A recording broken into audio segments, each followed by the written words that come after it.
it's sort of a funny sort of turn of events that sort of got me here.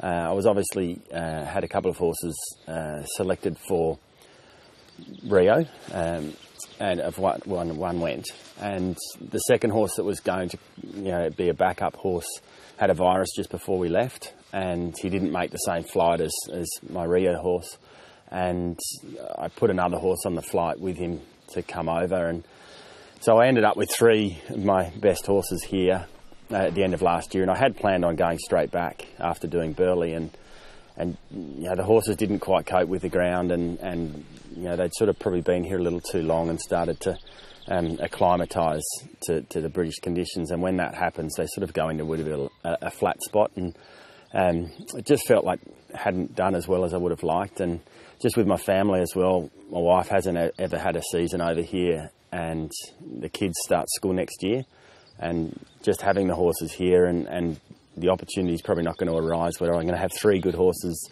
to be able to compete. My wife be able to come over and support me and experience England and competing over here in Europe as well. So yeah, we decided to leave them here and try and have a crack at the season here, and planning on doing a few 4-stars here this year. Badminton obviously, then Burley, Lemuelin, Burley, and hopefully Poe towards the end of the year. So we'll see how that goes. I've actually never been to Babbington. I've been to some of the other big events over in Europe to watch, but it's a bad time of year for me generally. With my business at home, this is the peak of our season, so I've never really been able to come over in the past. So I've seen it a bit on television, but you really don't get much of a feel for exactly what it is when you're seeing it on television. I've heard that it's very big, and I've also heard that if the ground gets soft, it can be pretty difficult. So that's the reason why I've decided with this little horse, he seems to cope well with the ground if it gets a little softer. And he's certainly brave, and if it does become a cross-country test, then I feel that he's certainly going to be at a bigger advantage. We actually bred him to race with the idea of being able to compete him after racing, and he's by a staying stallion, another warrior who ran the Melbourne Cup 3 or 4 times, and when we trialled him, he didn't show a lot of ability, and he was probably going to be a 4 or 5 year old before he was going to run well, and we just decided to see how we'd go eventing, and he showed really great attitude, really good jumping technique, and so we sort of shelved the racing and started him eventing. And look, he's a beautiful natured horse. He's everyone's favourite in the yard. He's friendly, he's polite, he tries his heart out. He's a great little mover. He tries really hard in the dressage. He's great cross country. He gallops well. He's very brave, and he's a pretty careful jumper. So look, I think if he does as good as he can do, I think he can certainly be competitive. I think Sam and I are actually quite similar in a lot of our training methods.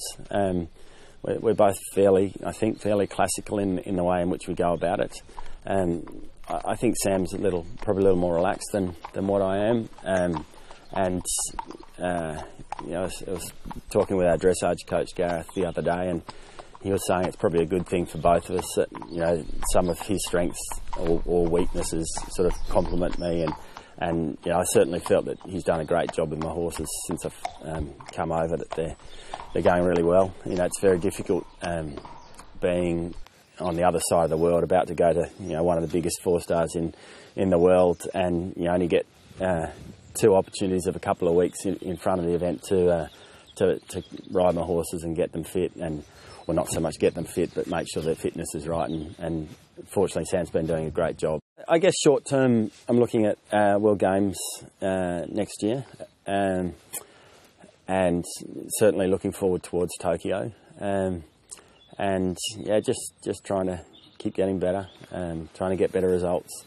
Certainly, I've got to. We're always looking for new horses and to keep the team behind the horses that are at the top of our sport and going, so that we can keep pushing those good horses to make sure that they keep performing at the best. And if you can get a better one, then it only helps. And I guess, you know, certainly in the last 10 years, the standard of riding across the world, the standard of horsepower is always improving and becoming more difficult. So we need to stay, you know, on top of that and make sure that we've got the horses to continue.